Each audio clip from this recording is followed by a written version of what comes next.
Okay, so I commented on this page and it was basically a rehashing of Gnosticism, which is pretty popular now for doomers. Um, so I basically, because the premise of modern day Gnostics is saying, hey, everything in this world is run by archons and they're siphoning your energy and blah, blah, blah, blah. And I said, well, I'm a clairvoyant and I observe beings all the time. I never see anything really siphon energy, like hardly ever. And furthermore, humans don't generate a lot of energy like trees do or even the planet. So the idea that they're just here to siphon like emotions, for one, is that subconsciously telling people that having emotions attracts demons? Think about that.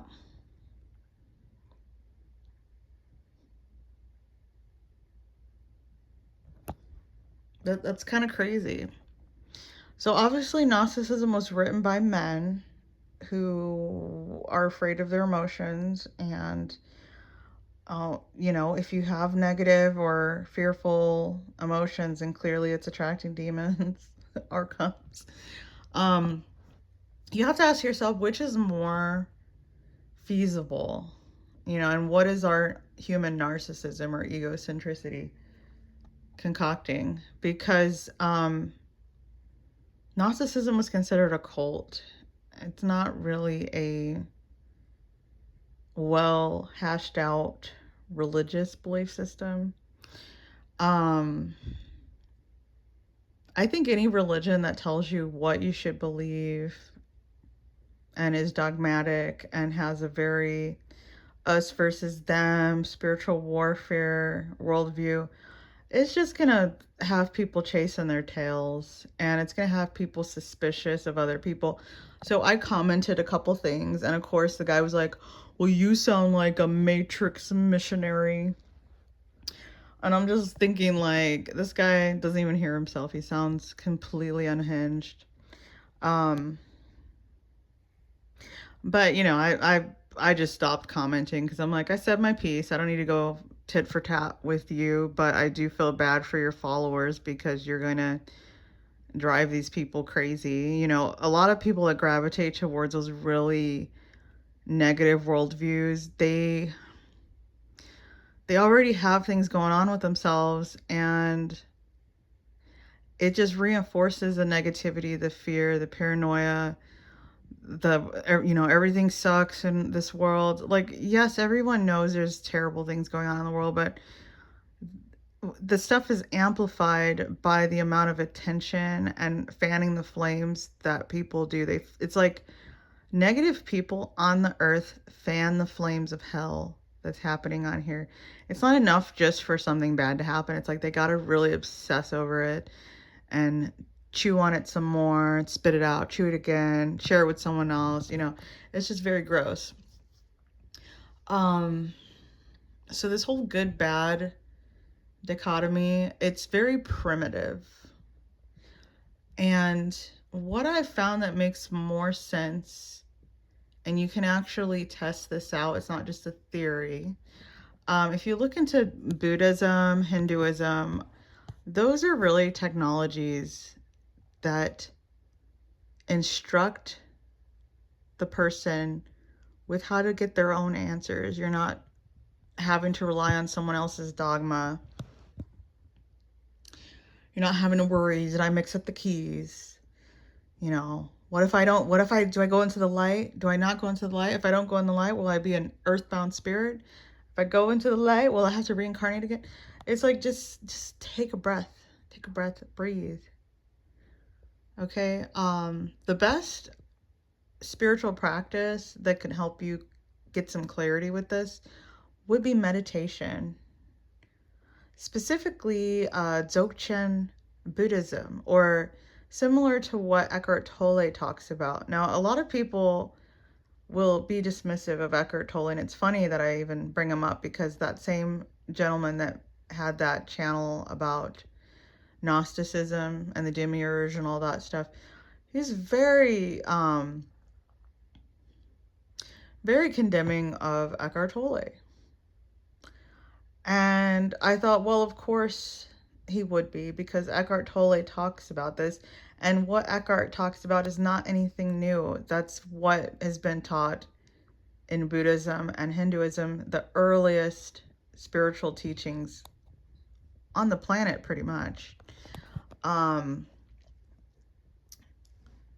so, what Eckhart describes is becoming aware of awareness itself, or consciousness, or mindfulness. These are all different ways to describe the same thing. But the way it was showed to me was, you are awareness presenting as a human, as an individual human. Kind of like if you watch TV, you get really into the characters. You forget that you're watching TV and you get really invested in the story after a couple minutes. That's why people like watching TV. We like going to plays. Because that's in us. That is something that consciousness, or the awareness, likes to do, is get engrossed into stories. And so there's nothing wrong with being an individual or having a story.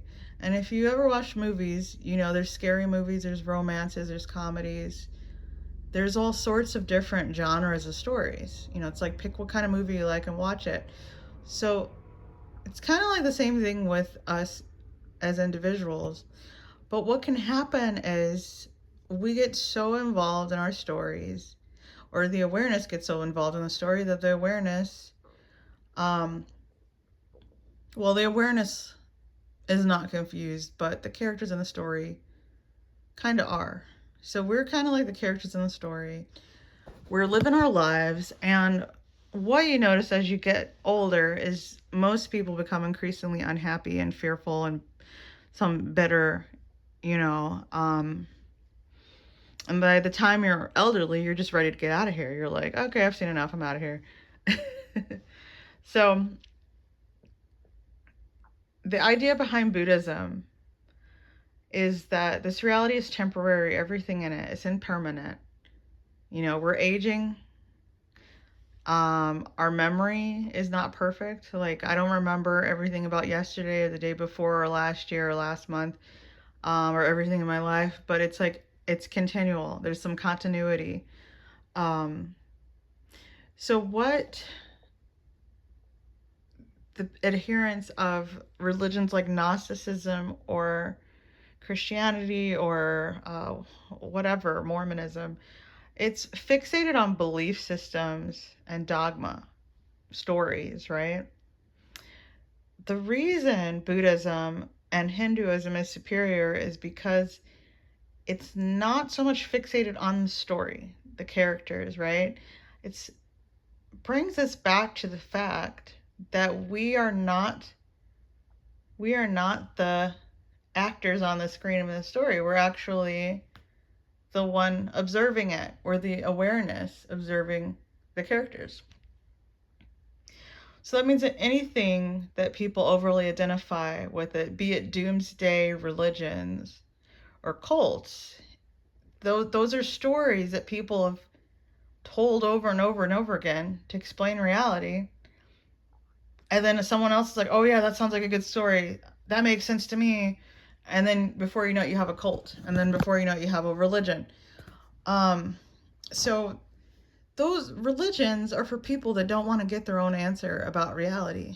And that's why when you try to tell people, hey, your story that you're telling yourself about reality may not be as accurate as you think you are. It might be another illusion. So that's what I was trying to tell this guy, who is basically like, you're a Matrix missionary. Eckhart Tolle's a Matrix missionary. And I'm like, no, you clearly didn't listen to Eckhart Tolle, because Eckhart Tolle said, hey, this reality here is a temporary story. You are the awareness. So if you were really catching what these teachers that are enlightened was thrown down, you would realize that what Eckhart was saying and what the early mystics, Buddhists and Hindus, were saying is that you need, in order for you to be free from these stories, good or bad, is to realize that you are the awareness. It's not to become more attached to these points of view. So the demiurge, that's an attractive story because it feeds the victim complex. Like, oh, these creatures are attacking us, and I'm not saying there's not entities that are unpleasant or consciousnesses that are unpleasant, because humans aren't the only beings here. But it's like, if you want to use your free will, your consciousness to feed that story, they can be your huckleberry. Reality will be your huckleberry. And you ever notice with conspiracies how there's never an end to them. They always get more and more complex, more and more weird. It's like the lizards or that, this, that, or the third. I've actually seen people with lizard auras, or one person. I saw a person with a lizard aura.